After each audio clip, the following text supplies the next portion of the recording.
Hi, I'm Aaron and welcome to Aaron Explains. Today I'll go over the subject that unifies all of biology, evolution. It's an incredible natural phenomenon and I personally just can't get enough of this stuff. So I'll write some major themes in the red in the corner there as we go along. Evolution as a process is actually fairly simple and can be summed up in one little sentence. Evolution is change in a population over time. It works on groups of organisms, not individuals. So perhaps no one explained the mechanics as to how this happens better than its main discoverer, Charles Darwin. And I say main because a man named Alfred Russel Wallace also discovered this process, although some years later, although they did jointly publish a paper first announcing it to the world. The idea of evolution, though, is not actually new. It's a fairly old idea, but it used to be called transmutation before Darwin. What he discovered was the mechanism that evolution works by. So, I'm going to put this grand scheme of evolution into a handy flowchart. So, let's start with Charles Darwin's observations. When Charles Darwin was a young man, he became the naturalist on this ship called the HMS Beagle. And this ship traveled around the entire world, hitting up ports everywhere from South America to Australia and all the way back to England again, several years later. So the first of his observations about the organisms he saw were that they have lots of diversity of traits among their individuals. And I'm going to have to give a couple quick definitions here. So by traits, I mean heritable traits. These are the ones that are genetic and can be passed on to offspring. So if your dad had an afro in the 70s, you wouldn't be born with them. It's not heritable. And the other one is population. Its definition is a group of organisms of the same species living in the same area at the same time. Okay, so let's go back to some other Darwin's observations aboard the HMS Beagle. Number 2 is that organisms produce more offspring than can survive in their environment. There's an almost innumerable number of seeds on an apple tree, for example, and very few apple trees by comparison. And finally, Darwin noticed that the reason most offerings did not survive is due to a lack of resources like food or water or just living space. So, from these observations, Darwin kind of came to two very important inferences about these facts. So, let me just make two boxes here. There we go. So the first important inference that he came up with was that in a competition to get all these resources and survive from predators or catch prey, depending on what side of the prey spectrum you're on, some individuals had an advantage due to some genetically based trait that they had. And this helps them survive longer, which means that they are more likely to reproduce, or at least more likely to reproduce more offspring than individuals in that population that don't have that beneficial trait. This is called differential reproductive success. Now, the second of his inferences was that over time, this constant selective pressure for these more beneficial traits would lead to a change in the population as a whole, so that eventually the better trait is going to be far more populous than the less advantageous trait. So, it's these two inferences which define natural selection. Natural selection is the change in a population to be more adapted to its current environment due to the increasing proliferation of heritable traits among individuals more suited to that environment. And to bring it all home, it's this change in a population over time that is the very definition of evolution. Ta-da! So, there's a couple of points about evolution that kind of need to be addressed.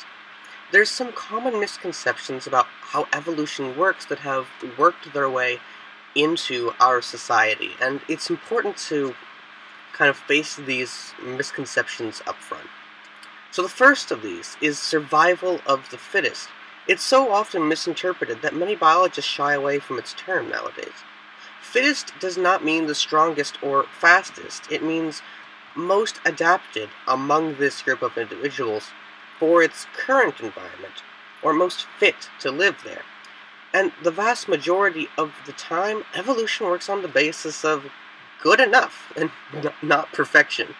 By the common definition that people tend to throw around, sloths should not even exist. Another of these common misconceptions is that evolution is random, and this is a bit nuanced but very important point. Evolution is not random because natural selection is not random. It's fairly directed. Where random comes in is in the mutations in the genetic code which create all of the variation you see in individuals in a population.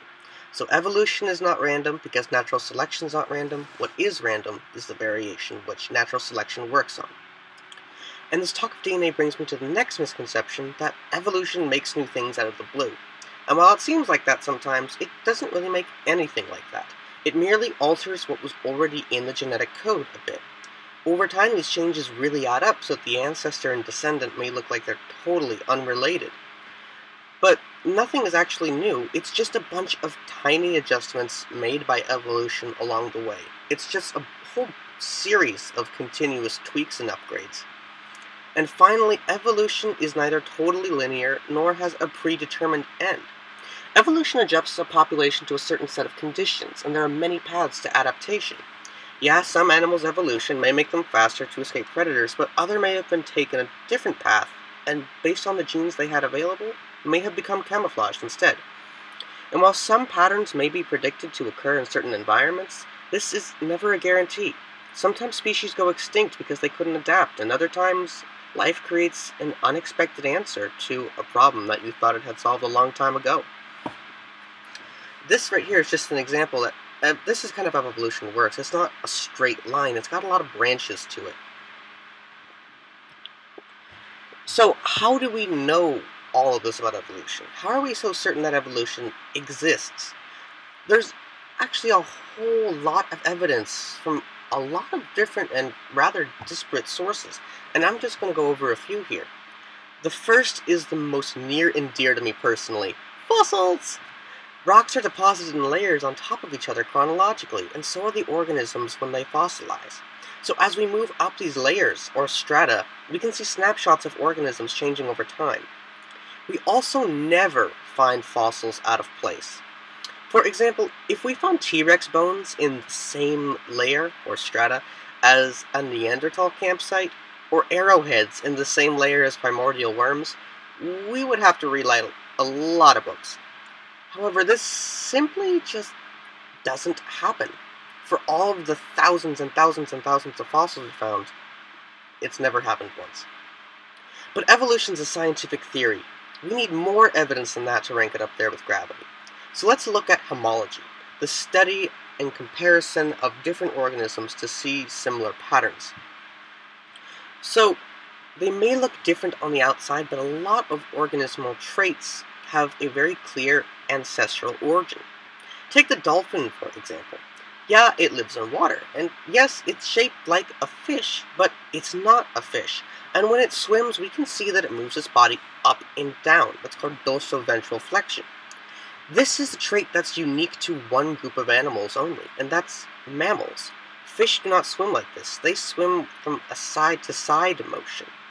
Or take the wing of a bat. If you look at its bone structure, it actually has all of the exact same bones as a human hand. Those bones are a bit elongated sometimes, but it's still the exact same structure overall. We also have, on top of this, molecular homology. DNA is universal across all life because we had the same ancestor, a single cell, that lived 3.8 billion years ago. And the closer two species are to each other ancestrally, like chimps and humans, the closer their DNA matches compared to something that's less like them, like a fly in this case. And the final line of evidence that I'm going to talk about is that we've flat out watched evolution happen. We've watched it happen in everything from bacteria to insects to fish, across all levels of complexity. And there's even more evidence than this to talk about here. Evolution is one of the most powerful forces in all of biology, and nothing in biology is connected without it. So I hope you guys learned something today about evolution, and thank you so much for watching. I hope to see you guys again soon.